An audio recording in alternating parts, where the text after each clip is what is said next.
In the 1890s, a woman riding a bicycle could be arrested. Doctors warned that bicycles caused a deadly disease called bicycle face. They claimed the vibrations damaged female reproductive organs. Religious leaders said pedaling led to immoral thoughts. Police stood on street corners, stopping women on bikes.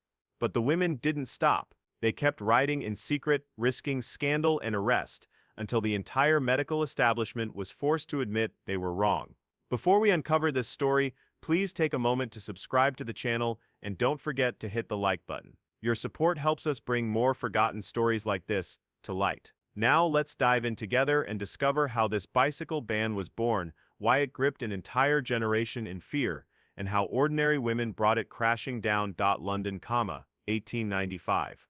The streets smelled of coal smoke and horse manure, fog clung to the cobblestones like a second skin, women moved through the city in corsets so tight they could barely breathe, skirts so heavy they swept the filth from the gutters. Every step was a reminder of their place in the world, constrained, controlled, decorative, but something new had arrived in the city, something that terrified the men who made the rules. The bicycle. It appeared innocent enough. 2 wheels, a metal frame, pedals, a machine designed for transportation, but in the hands of women, it became something far more dangerous. It became freedom.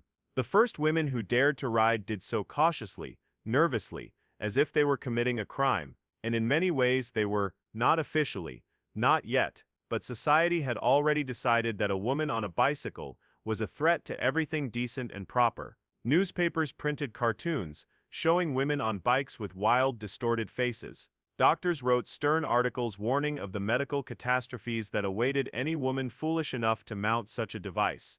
And priests delivered sermons from their pulpits, declaring that bicycles were instruments of moral decay. The medical establishment led the charge. In 1895, a prominent physician named Dr. Shadwell published a paper describing what he called bicycle face. It was, he claimed, a progressive deformity caused by the strain of cycling. Women who rode bicycles would develop a strained expression, bulging eyes and a clenched jaw. Their faces would freeze in this grotesque mask, marking them forever as victims of their own recklessness. The condition, he warned, was incurable. But bicycle face was only the beginning. Other doctors followed with even more alarming claims. The vibrations from riding, they said, damaged a woman's reproductive organs. The jarring motion could cause the uterus to shift out of place, leading to infertility, chronic pain, or worse. One physician declared that women who cycled regularly would never be able to bear children. Another warned that the constant pressure of the bicycle seat could lead to inappropriate physical sensations, awakening desires that respectable women were meant to suppress. The language used in medical journals was clinical, but the message was clear. Women's bodies were fragile, delicate, unsuited to anything beyond the domestic sphere. Bicycles required strength, balance, independence. These were masculine traits. A woman who cycled was stepping outside the natural order. She was becoming something she was not meant to be. Religious leaders reinforced these fears with sermons heavy with moral dread. Bicycles, they said, gave women too much freedom. A woman on a bicycle could go wherever she pleased, without a chaperone, without permission. She could leave the house unchaperoned, and meet whom she wished. This was not just improper. It was dangerous. The act of pedaling itself was suspect. The motion, the rhythm, the physical exertion, all of it seemed designed to corrupt. Some ministers went further, claiming that bicycles encouraged lustful thoughts and undermined feminine modesty. The fear was not entirely irrational, at least not from the perspective of those who believed women should remain firmly under male control. Bicycles did grant independence. They allowed women to travel farther and faster than ever before. They made it possible for a woman to escape, even briefly, the constant supervision that governed her life, and that was precisely what made them so threatening. By the mid-1890s, the campaign against female cyclists had reached fever pitch. In some cities, women on bicycles were harassed by police officers who claimed they were disturbing the peace or behaving indecently. Social pressure was even more intense. Families forbade their daughters from riding. Husbands prohibited their wives. Women who defied these rules were ostracized, gossiped about, labeled as rebellious or unladylike. To ride a bicycle was to risk one's reputation, one's marriage prospects, one's standing in society, and yet women kept riding. They rode early in the morning, before the streets filled with people. They rode in parks on the outskirts of town, where they were less likely to be seen. They formed secret cycling clubs, meeting in private gardens or rented halls, sharing tips on how to avoid detection. Some women disguised their bicycles, hiding them in sheds or covering them with blankets. Others wore heavy cloaks to conceal their cycling attire until they reached a safe location. It was in this atmosphere of defiance and secrecy that a young woman named Margaret Hayes made a decision that would change everything.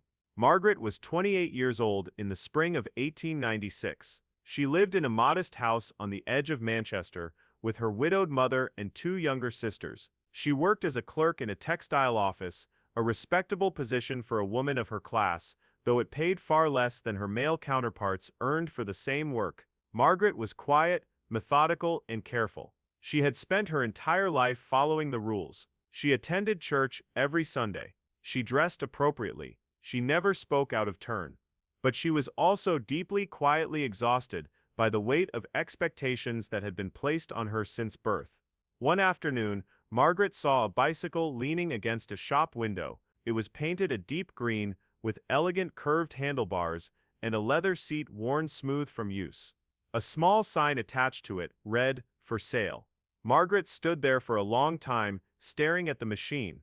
She thought about the mornings she spent walking to work, the long, slow trudge through rain and wind. She thought about the weekends confined to the house, the endless repetition of chores and obligations. And she thought about the women she had heard about, the ones who cycled in secret, who tasted a kind of freedom she had never known. She bought the bicycle that day. Margaret did not tell her mother. She did not tell her sisters. She hid the bicycle in a storage shed behind the house, covering it with old cloth and garden tools. And the next morning, before dawn, she wheeled it out onto the empty street and climbed onto the seat. The first few moments were terrifying. The bicycle wobbled beneath her. She gripped the handlebars so tightly her knuckles turned white. But then, slowly, she found her balance. She pushed down on the pedals. The wheels turned, and suddenly she was moving, faster than she had ever moved on foot. The wind pulled at her hair.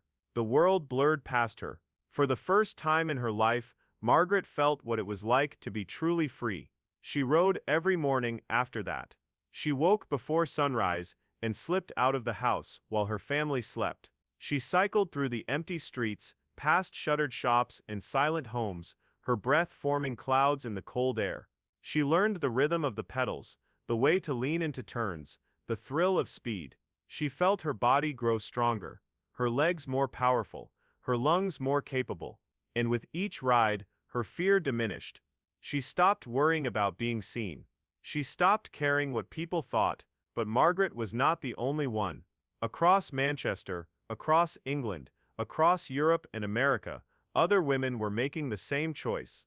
They were buying bicycles in secret, riding in hidden places, defying the doctors and priests and policemen who told them they were damaging their bodies and endangering their souls.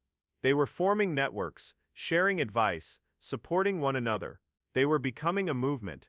In 1896, a cycling club called the Rational Dress Society began organizing public rides for women. They argued that the heavy, restrictive clothing women were forced to wear was not only impractical, but actively harmful. They promoted bloomers, loose, comfortable trousers that allowed for easier movement, and they insisted that women had every right to cycle wherever and whenever they wished. Their rides drew crowds. Some people cheered, others jeered and threw objects. But the women kept riding. Margaret joined one of these rides in the summer of 1896. It was held in a public park on a Saturday afternoon. She arrived nervously, half expecting to be arrested or attacked. Instead, she found herself surrounded by dozens of other women, all dressed in bloomers, all mounted on bicycles, all grinning with a mixture of defiance and joy. They rode together through the park, a long line of women on wheels, ignoring the stares and shouts from onlookers. It was one of the most exhilarating experiences of Margaret's life. But the backlash was swift. The local newspaper published an article condemning the ride as indecent and disgraceful. A group of doctors issued a public letter reiterating the dangers of female cycling and urging parents to forbid their daughters from participating in such activities. The police began cracking down on women who cycled in public spaces, issuing fines and threatening arrests, and conservative groups organized protests, demanding that bicycles be banned for women altogether. Margaret's mother discovered her secret. She found the bicycle in the shed and confronted Margaret in the kitchen, her face pale with shock and anger. She demanded that Margaret sell the bicycle immediately. She said that Margaret was ruining her reputation, embarrassing the family, jeopardizing her sister's futures. She said that no respectable man would ever marry a woman who behaved so recklessly. Margaret refused. It was the first time in her life she had openly defied her mother. The argument that followed was bitter and painful. Her mother wept. Her sisters looked on in stunned silence. But Margaret did not back down. She said that she had done nothing wrong. She said that riding a bicycle did not make her indecent or immoral. She said that she would not give up the one thing that made her feel truly alive. The tension in the house became unbearable. Margaret began spending more time away, cycling farther and longer, meeting other women who shared her passion. She attended meetings of cycling advocacy groups. She read pamphlets arguing for women's rights and bodily autonomy. She began to see her struggle not just as a personal rebellion but as part of a larger fight for freedom. And then, something remarkable happened. In 1897, a group of prominent female cyclists organized a public demonstration in London. Hundreds of women gathered in Hyde Park, all on bicycles, all dressed in bloomers or cycling skirts. They rode in formation through the park, past crowds of spectators, past journalists with cameras, past politicians and police officers who had no idea how to respond. The event was covered extensively in the press. Some outlets mocked it. Others praised it, but everyone talked about it. The demonstration forced a conversation that society had been trying to avoid. Women were no longer willing to accept the medical and moral arguments against cycling. They demanded evidence. They pointed out that no actual cases of bicycle face had ever been documented. They noted that thousands of women had been cycling for years without suffering reproductive damage. They challenged doctors to prove their claims, and when those doctors could not, their credibility began to crumble. Slowly, the tide began to turn. By 1898, bicycles were becoming more common among women of all classes. Cycling clubs proliferated. Clothing manufacturers began producing practical cycling attire, and most importantly, the medical establishment began to quietly retreat from its earlier claims. Articles warning of bicycle face disappeared. Doctors stopped insisting that cycling caused infertility. The pseudo-scientific justifications that had been used to control women's behavior were exposed as baseless. Margaret continued to ride. She cycled to work every day. She joined long-distance cycling tours organized by women's groups. She taught her younger sisters how to ride despite their mother's continued disapproval. And she watched as the streets of Manchester slowly filled with more and more women on bicycles, each one a small act of defiance, each one a victory. The ban on women's cycling was never officially repealed because it was never officially enacted. There was no single law to overturn. Instead, there was a gradual, collective refusal to obey the unwritten rules that had governed women's lives for so long. The doctors lost their authority. The priests lost their influence. The social pressure that had once been overwhelming became irrelevant. Women simply decided to ride, and there was nothing anyone could do to stop them. By 1900, the bicycle had become a symbol of women's emancipation. Susan B. Anthony, the American suffragist, famously declared that bicycles had done more to liberate women than anything else in the world. She was not exaggerating. The bicycle gave women mobility, independence, and confidence. It taught them that they could challenge authority and win. It showed them that their bodies were not fragile or broken, but strong and capable. And it proved that the rules designed to control them were not laws of nature but constructs that could be dismantled. Margaret Hayes never became famous. Her name does not appear in history books, but she was part of a movement that changed the world. She and thousands of women like her refused to accept the limitations placed on them. They rode their bicycles in secret and then in public. They endured ridicule and harassment, they risked their reputations and their relationships, and they won. The bicycle ban collapsed not because of a single heroic act, but because of countless small acts of courage. Every woman who bought a bicycle, every woman who refused to sell it, every woman who rode despite the warnings and threats, each one contributed to the downfall of an absurd and oppressive system. Today, the idea that women should not ride bicycles seems laughable. But in the 1890s, it was taken seriously by doctors, religious leaders, and lawmakers. It was enforced through social pressure and medical scare tactics, and it was only defeated because women refused to be controlled.